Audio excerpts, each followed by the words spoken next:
நம்ம first question என்னன்னு பார்த்தோம்னா, எக் தவிர லோ பட்ஜெட் புரோட்டீன் ஃபுட் சொல்லுங்க ப்ரோ அப்படின்னு கேட்டிருக்காங்க.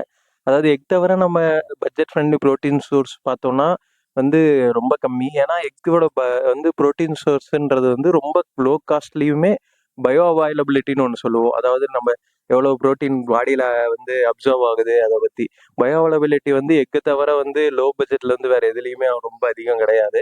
அதே மாதிரி எக் தவிர லோ பட்ஜெட் ப்ரோட்டீன் சோர்ஸ் சொல்லணும்னா நிறைய சொல்லலாம். அதாவது சோயா சங்க்ஸ் அந்த மாதிரி. சோயா சங்க்ஸ்ல வந்து ப்ரோட்டீன்ஸ் நிறைய இருக்கு. அதாவது 100 கிராம்ஸ்ல ஒரு 50 கிராம்ஸ் அது மாதிரி ப்ரோட்டீன்ஸ் இருக்கு. பட் என்ன ப்ராப்ளம்னா நம்மளால 100 கிராம்ஸ் சாப்பிட முடியாது.